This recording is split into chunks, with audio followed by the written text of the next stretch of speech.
Έχουμε κοντά μας την Ευαγγελία, ένα παιδί δικό μας, ένα παιδί της Σαλμοπίας, το οποίο πολλοί γνωρίζουν, πολλοί δεν γνωρίζουν και θέλει να μας πει την ιστορία της, τι έχει ζήσει μέσα από το όλο αυτό που έχει περάσει. Ευαγγελία μου. Γεια σας, καλώς σας βρήκα. Καταρχήν πες μας πόσο χρονών είσαι σήμερα. Είμαι 17 χρόνια.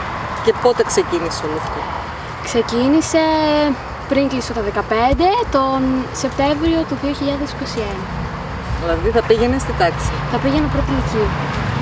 Εγώ ήμουν αθλήτρια, έκανα στίβο, ξεκινήσαμε την προπόνηση για την καινούργια χρονιά με την καινούργια προπονήτρια, την κυρία Σμερό, και παρατήρησε κάτι πάνω μου, στην όψη μου, στις αντοχές μου και μου είπε πάνε να κάνεις εξετάσεις, βλέπω κάτι. Πήγαμε, κάναμε εξετάσεις, μικροβιολογικές, μας στείλανε στο νοσοκομείο στη Θεσσαλονίκη. Σε ποιο νοσοκομείο γινόντουσαν όλα αυτά? Ξεκίνησαν στο ΧΕΠΑ, στη Θεσσαλονίκη, και μια μέρα που ήμουν έξω στο δωμάτιο βγήκα μαζί με τον ορό μου και πολύ ξαφνικά μας είπαν ότι έχω λευκαιμία, θα κάνω κάποια θεραπεία, δεν μας είπαν κάτι συγκεκριμένο. Εγώ εκεί έχασα τη γη κάτω από το πόδι μου, μαύρισαν όλα, δεν μιλούσα για μια ώρα. Ήταν ένα γερό σοκ. Ναι, ήταν πολύ μεγάλο σοκ. Ήρθανε μετά οι γιατροί στο δωμάτιο, με ρώτησαν αν έχω κάποια απορία. Εγώ προφανώς δεν ήξερα, δεν είχα ιδέα και το πρώτο πράγμα που τους ρώτησα ήταν αν θα μου πέσουν τα μαλλιά. Με άφησαν μετά στο δωμάτιο να ηρεμήσω και μιλήσαμε από τις επόμενες μέρες για τις θεραπείες που θα ξεκινούσα. Ξεκίνησα και έκανα 4 κύκλους χημειοθεραπείες. Πολύ δύσκολα, τι να σας πω, πολύ δύσκολα. Οπότε σταματάς το σχολείο, μπαίνεις στο νοσοκομείο και είμαστε στην εποχή του κορονοϊού. Ναι. Ουσιαστικά. Η μαμά φαντάζομαι ήταν μαζί σου. Ναι, δίπλα μου. Και προσπαθούσατε να ανταπεξέλθετε σε όλη αυτή την αλλαγή. Πώς ήταν αυτή η αλλαγή, πώς την ένιωσες, πώς την έζησες? Εγώ ήμουν ένα πολύ δραστηριό άτομο με τον αθλητισμό, τις παρέες μου, τις βόλτες μου και ξαφνικά κλείστηκα μέσα, τα στερήθηκα όλα αυτά. Ήταν πολύ μεγάλο το σοκ. Έκανα μια θεραπεία που κράτησε περίπου 6 μήνες. Σε αυτό το διάστημα μπαίνω-έβγαινα στο νοσοκομείο και αργά γρήγορα δυστυχώς έπρεπε να το αποδεχτώ και άρχισα να βρίσκω τη χάρα σε πολύ μικρά πράγματα. Προσπαθούσα να περνάω ευχάριστα το χρόνο μου, ζωγράφιζα, χόρευα, τραγουδούσα όσο μπορούσα. Έβλεπα την οικογένειά μου και τις φίλες μου με πολύ προσοχή, με μάσκες και ασφάλεια. Άρα έβγαινες κάποιες μέρες έξω, τους έβλεπες και ξαναγυρνούσες περισσότερο, στο νοσοκομείο? ναι. Και ερχόντουσαν στο σπίτι μου με πολύ προσοχή, ναι. Και ήμασταν και μέσα στον κορονοϊό, όλο αυτό ήταν για όλους δύσκολο, Ναι. πόσο μάλλον ένα περισσότερο για σένα, που είχες και την πάθηση. Με το μυελό των οστών πώς έγινε όλο αυτό? Λοιπόν, στο ενδιάμεσο της θεραπείας περίπου μας είπαν ότι θα χρειαστεί να κάνω μεταμόσχευση γιατί είναι επιθετική η λευκαιμία και υπάρχει μεγάλη πιθανότητα να υποτροπιάσω. Οπότε ξεκινήσαμε να ψάχνουμε για δότη. Δότη ψάξατε πρώτα μέσα από την οικογένεια? Ναι, πρώτα τους συγγενείς, γονείς και αδέρφια. Εγώ ήμουν πολύ τυχερή και ήταν η αδερφή μου 100% συμβατή. Οπότε προχωρήσατε στη διαδικασία της μεταμόσχευσης. Η μεταμόσχευση ήταν με το αίμα. Δεν έγινε κάποιο χειρουργείο στο δότη στην αδερφή σου? Όχι. Να πάρεις, ήταν αποκλειστικά με αίμα, όπως γίνεται τα τελευταία χρόνια. Εσύ πώς το έζησες όλο αυτό, πώς σου φάνηκε το να ξαναγεννηθείς στην ουσία? Δηλαδή είπες ότι έχασες τη γη κάτω από τα πόδια σου. Οπότε μετά άρχισες να το δουλεύεις όλο αυτό και βρέθηκε ένας δότης, η αδερφή σου, ήσουν πάρα πολύ τυχερή γιατί άλλοι ψάχνουν χρόνια να βρούνε και μέσα από την Παγκόσμια Τράπεζα. Όταν το έμαθες ότι ναι, η αδερφή μου είναι συμβατή και θα πάρω από την αδερφή μου, πώς ένιωσες? Ένιωσα πρώτον πολύ τυχερή γιατί δεν συμβαίνει σε όλους. Συνειδητοποίησα αυτό που μας λέγανε όλοι ότι θα γίνουμε ένα. Πραγματικά από ένα σακουλάκι τέτοιο εγώ πήρα την ευκαιρία μου να ξεκινήσω τη δεύτερη μου ζωή. Οι φίλες μου ήταν συνέχεια δίπλα μου, με υποστηρίξανε πάρα πολύ. Ήταν μέσα από το κινητό, γιατί αυτό είχαμε για επικοινωνία. Μέσα από το κινητό συνέχεια μαζί μου. Στα γενέθλιά μου ήρθα κάτω από το νοσοκομείο με δώρα. Συνέχεια με μικρά δωράκια, ερχόντουσαν, με βλέπανε όσο μπορούσαν. Μου ήταν πάντα η παρέα μου. Με ενημερώνουν για την κατζοπολιά, για την έξω ζωή. Πάντα με ενθαρρύνανε, τελειώνεις, είσαι πολύ δυνατή. Ήτανε το στήριγμά μου, πολύ, πολύ μεγάλο στήριγμα για μένα. Είναι πολύ σημαντικό να έχουμε φίλους στη ζωή μας που μας στηρίζουν και δεν φεύγουν στα δύσκολα. Αυτό που πέρασα εγώ και αυτό που περνάνε όλα τα άτομα με την ίδια ασθένεια με μένα είναι κάτι πάρα πολύ δύσκολο. Και να έχουν και την αγωνία. Αν θα βρεθεί δότης. Αν θα βρεθεί δότης, δεν μπορώ να το φανταστώ. Εγώ ήμουν τυχερή που η δότρια ήταν η αδερφή μου, αλλά κάποια άτομα περιμένουν να βρεθεί ένας άνθρωπος να τους δώσει ζωή. Είναι κάτι πάρα πολύ εύκολο, απλά ο κόσμος δεν είναι ενημερωμένος, δεν ξέρει πόσο εύκολα μπορεί να σώσει μια ζωή. Με μια μπατονέτα και λίγο σάλιο μπορεί κάποιος να μπει στην Παγκόσμια Τράπεζα, να γίνει εθελοντής δότης και εφόσον βρεθεί συμβατός, τον καλούνε για να δώσει λίγο από το αίμα του πλέον, έτσι. Ναι. Κορίτσια, να μας πείτε τα ονόματά σας, εσύ. Εγώ είμαι η Ελεάνα, Βασιλική. Και εγώ Νικολέτα. Νικολέτα, πες μας εσύ. Πώς όταν άκουσες ότι η φίλη σου έχει λευκαιμία, αυτή η λέξη, είναι κάτι για τους ξένους, πάντα τα ακούμε από γύρω, αλλά ποτέ σε δικό μας άτομο. Δεν είναι δικός της οικογένειας, αλλά είναι η καλύτερη σου φίλη. Πώς το βίωσες αυτό εσύ, πώς ήταν το άκουσμα αυτό? Αρχικά ήταν γνωστή αρρώστια, όπως και σε όλο τον κόσμο, αλλά ποτέ δεν μπορείς να φανταστείς ότι θα έρθει σε σένα, στη δική σου πόρτα. Και παρόλο που δεν ήταν σε κάποιο μέρος της οικογένειας μου, νιώθεις τα ίδια συναισθήματα, την ίδια απώλεια και ήταν κάτι πάρα πολύ ξένο για μας, γιατί κανονίζαμε θα πηγαίναμε Λύκειο, από το γυμνάσιο και οι τρεις μαζί, βασικά από πολύ μικρά παιδιά και οι τρεις μαζί, η Βασούλα με την Ευαγγελία από δημοτικό, και είχαμε μεγαλώσει μαζί ουσιαστικά και από εκεί που κανονίζαμε ξαφνικά μας ήρθε όλο αυτό, πάρα πολύ απότομο και δεν μπορεί ποτέ κανένας να φανταστεί ότι θα συμβεί σε αυτό μέχρι να γίνει. Και ήταν πολύ δύσκολο, είναι η αλήθεια. Στην αρχή μέχρι να προσαρμοστούμε, ξεκινήσαμε. Πώς ήταν αυτή η προσαρμογή, δηλαδή η Ευαγγελία μπαίνει μέσα στο νοσοκομείο, εσείς? Εμείς ξεκινάμε σχολείο. Από εκεί που όλα τα σχολικά μας χρόνια ήταν με την Ευαγγελία, ξαφνικά μένουμε οι δυο μας. Ήμασταν και παιδιά στην ηλικία, δηλαδή 15 χρονών είσαι παιδί ακόμα. Πολύ πρωτόγνωρο, πολύ ξένο, μας έλειπε, δεν ξέραμε πώς να το διαχειριστούμε, γιατί μια τέτοια κατάσταση δεν ξέρεις τι πρέπει να πεις, τι πρέπει να κάνεις, μην τον πληγώσεις, μην τον στεναχωρήσεις τον άλλο, δεν ξέρεις ποιος είναι ο σωστός τρόπος για να τον βοηθήσεις. Τώρα που είναι καλά η Ευαγγελία, ας πούμε αλήθειες, πιστέψατε ότι μπορεί να φύγει? Ναι. Φοβόμασταν, αλλά προσπαθούσαμε και νομίζω το καταφέραμε, δεν ξέρω, να μην το δείξουμε ποτέ. Θυμάμαι χαρακτηριστικά να λέει η Ευαγγελία ότι φοβάμαι, κυρίως μετά τη μεταμόσχευση, και να της λέμε ότι δεν υπάρχει λόγος να φοβάται. Πριν τη μεταμόσχευση έπρεπε να φοβάται, αν δεν βρισκόταν συμβατός κάποιος, Ευαγγελία μου. Βασιλική, εσύ? Εγώ θυμάμαι χαρακτηριστικά, κυρίως όταν το μάθαμε, δεν το πιστεύουμε.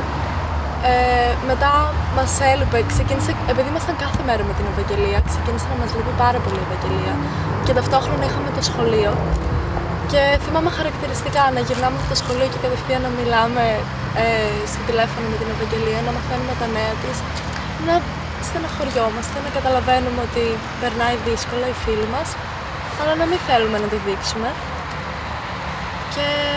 Νομίζω ότι σταθήκατε πάρα πολύ καλά. Λεάνα μου, εσύ?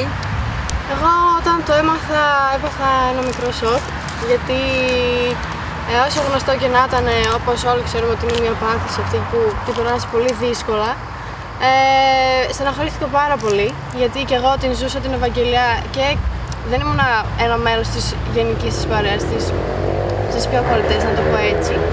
ήμουνα πιο πολύ και στον αθλητισμό μαζί με την Ευαγγελία και στα γήπεδα ήμασταν πάντα μαζί και σε αγώνες και μου ήταν, όταν σταμάτησε να έρχεται, ήταν ένα κενό, ήταν ένα χαμόγελο που έλειπα ας πούμε από το γήπεδο. Και μου ήρθε λίγο κάπως να σας το πω, αλλά και εγώ προσπαθούσα να τη σταθώ όσο πιο κοντά δυνατά γίνεται. Τις έστελνα ας πούμε κάθε μέρα, να της λέω να μην το παρατάει ποτέ, ότι θα βγει πιο δυνατή από εκεί μέσα και θα την περιμένουμε για να μην χάσει ποτέ το χαμόγελό της. Ήταν συνέχεια αυτή τη φράση έλεγα, γιατί η Ευαγγελία χαμογελούσε κάθε μέρα. Και για μένα ήταν δύσκολο και έκλαιγα πάρα πολλές φορές. Προσπαθούσα να μην το δείχνω, αλλά αυτό.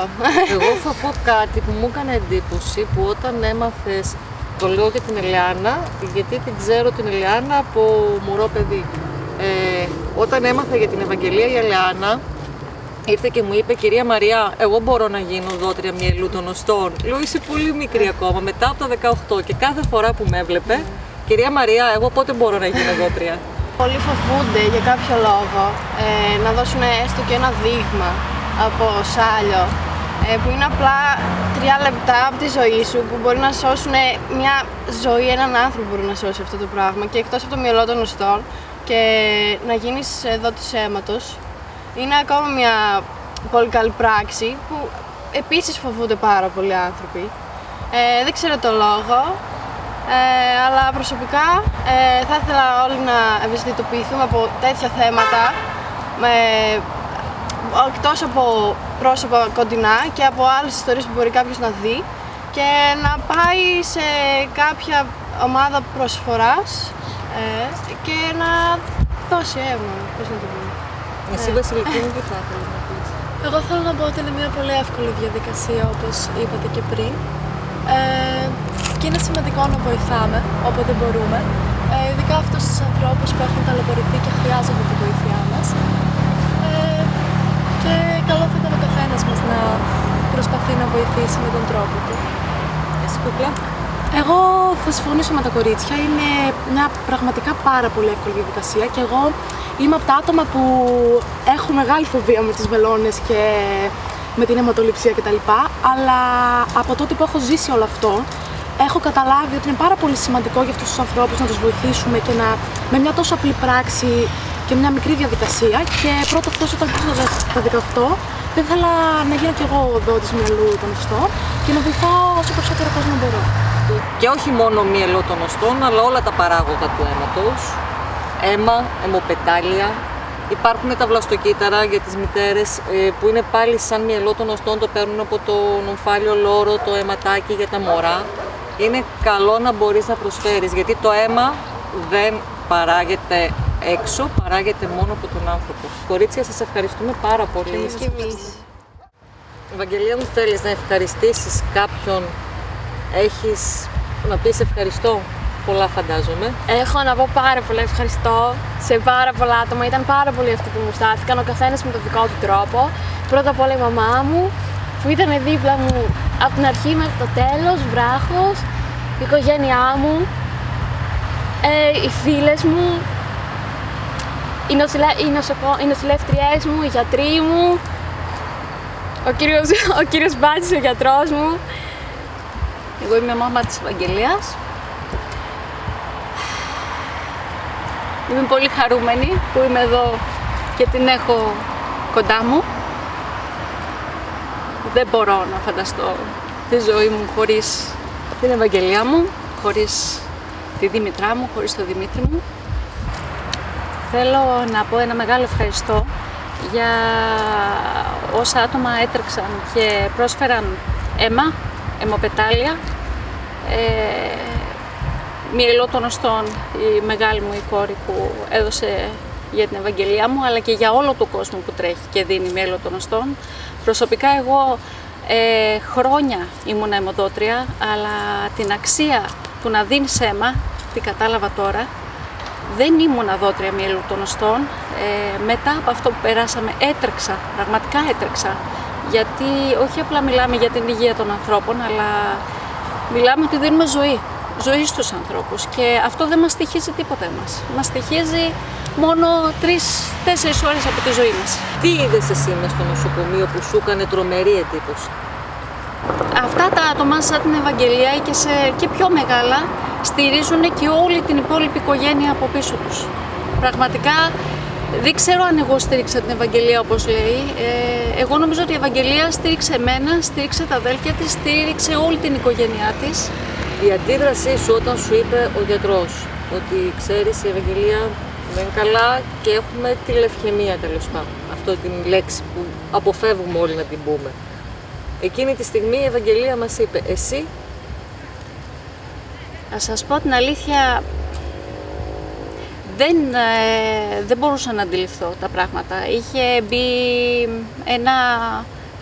ήταν ένα σκοτάδι, ένα πανί, δεν μπορούσα να παραδεχτώ ότι όντως συμβαίνει αυτό. Ας σας πω την αλήθεια, πότε το κατάλαβα, όταν στην αρχή με φώναξαν στο γραφείο των ιατρών και μου δώσανε ένα έντυπο να υπογράψω. Ήταν να υπογράψω για τις χημειοθεραπείες της Ευαγγελίας.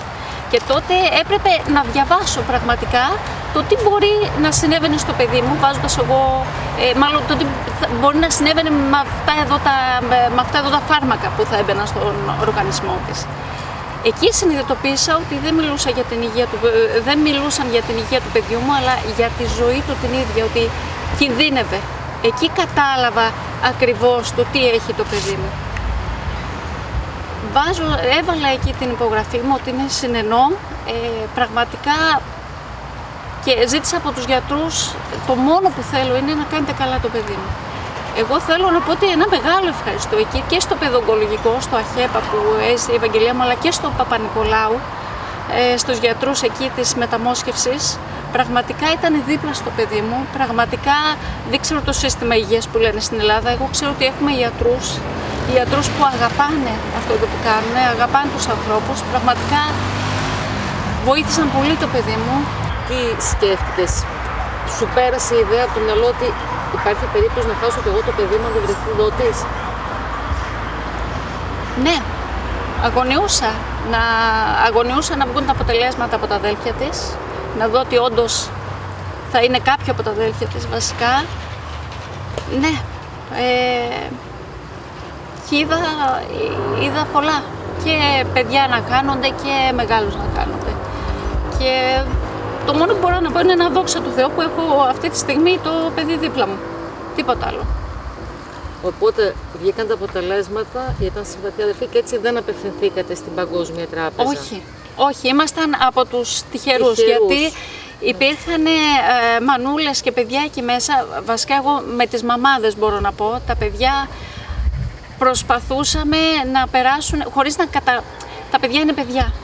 Έχουν πολύ δύναμη, ίσως δεν καταλαβαίνουμε εμείς, οι μεγάλοι καταλαβαίνουμε πιο πολλά.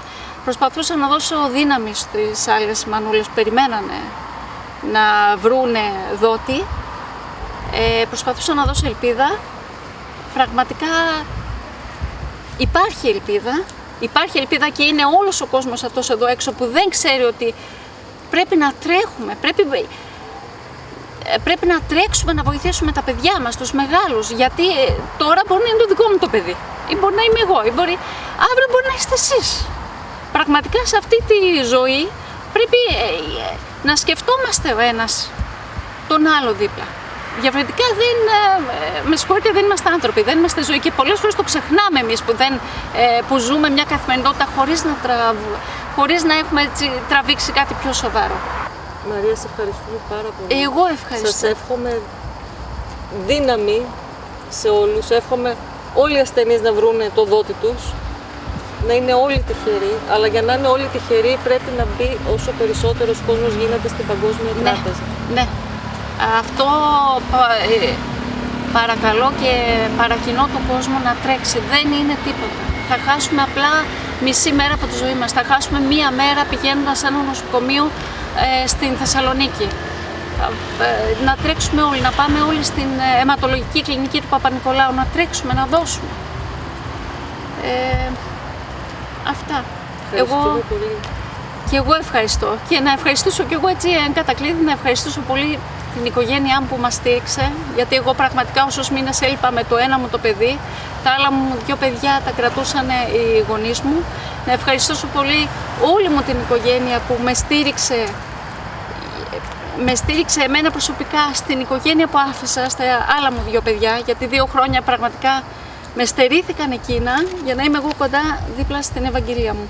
Ευχαριστώ πολύ τους γιατρούς, ευχαριστώ πολύ εσάς που κάθε φορά που ζητούσαμε αίμα, γιατί πραγματικά άπειρες φορές πήρε αίμα, άπειρες φορές πήρε αιμοπετάλια, που ειδικά για ανθρώπους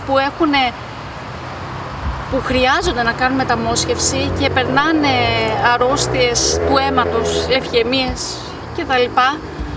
Πραγματικά το αίμα και τα αιμοπετάλια είναι για αυτούς ίδια η ζωή. Ίδια η ζωή. Και ευχαριστώ πάρα πολύ. Δήμητρα, όταν σου είπαν ότι είσαι συμβατή 100% με την αδερφή σου και πρέπει να δώσεις τα αιμοποιητικά σου κύτταρα, λίγο από το μυαλό των οστών σου, πώς σου ήρθε όλο αυτό, τι έγινε? Καλά, ήταν τεράστια χαρά. Δηλαδή, εγώ όσοι με βλέπανε στο σπίτι είχα αρχίσει να χοροπηδάω τριγύρω. Τίποτα, ουσιαστικά ξέρεις ότι βρέθηκε δότης, είσαι εσύ, μπορείς εσύ να σώσεις την αδερφή σου και αυτό εγώ εκείνη τη στιγμή ένιωθα πως όλα θα πάνε καλά, πως όλα τελείωσαν, ένιωθα αν και δεν είχαν τελειώσει, αλλά ήταν τεράστια χαρά και ναι, δεν μπορώ να το συγκρίνω αυτό το συνέστημα με κάτι. Πόσο χρονών ήσουν όταν έδωσες το μυαλό? Πέρσι.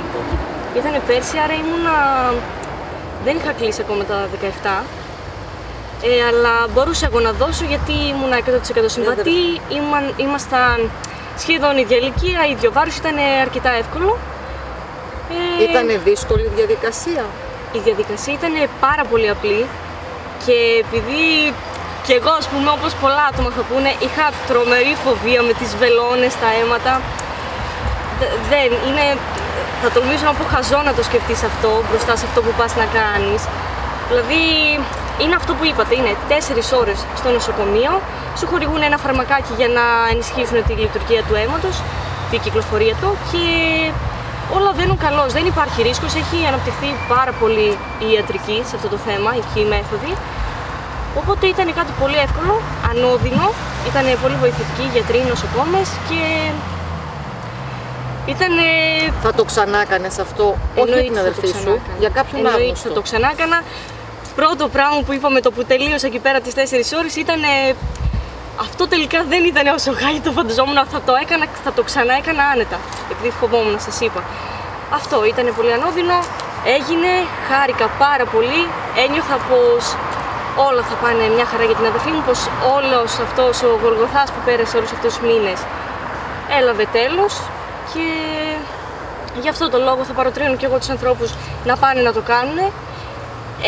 Η δική μου αντίδραση όταν το έμαθα για την Ευαγγελία ήταν η άρνηση, δηλαδή καθ' όλη τη διάρκεια που έκανε τις θεραπείες εγώ αρνούμουν ότι συνέβαινε αυτό. Ποτέ μου δεν είπα ότι η αδερφή μου έχει καρκίνο, είναι πολύ βαριά λέξη και έτσι το σκεφτόμαστε όλοι. Αλλά υπάρχει, είναι πολύ συχνό, πολύ πιο συχνό από ό,τι φανταζόμαστε. Είστε το καλύτερο παράδειγμα προς μίμηση για να μάθει ο κόσμος πόσο σημαντικό είναι το αίμα σε όλες του τις μορφές. Είτε είναι αίμα απλό, είτε είναι αιμοπετάλια, είτε είναι μυαλό των οστών. Με όλα σώζεις ζωές. Εγώ ήθελα να ξεκαθαρίσω και κάτι για τη διαδικασία που σου παίρνουν τα αιμοποιητικά κύτταρα. Δεν σου παίρνουν αίμα ουσιαστικά. Το αίμα σου το γυρνάνε κατευθείαν πίσω. Δεν υπάρχει κανένα ρίσκο. Δεν χάνεις αίμα στην ουσία, γιατί ξαναγυρίζει. Σου παίρνουν μόνο κάποια κύτταρα τα οποία έχεις ενισχύσει ήδη με ένα φαρμακάκι που σου έχουν χορηγήσει. Οπότε όλα καλά, χωρίς κανένα πρόβλημα. Χαίρομαι πάρα πολύ που είστε καλά, που τα είπατε τόσο ωραία. Είστε υπέροχες. Ευχαριστούμε.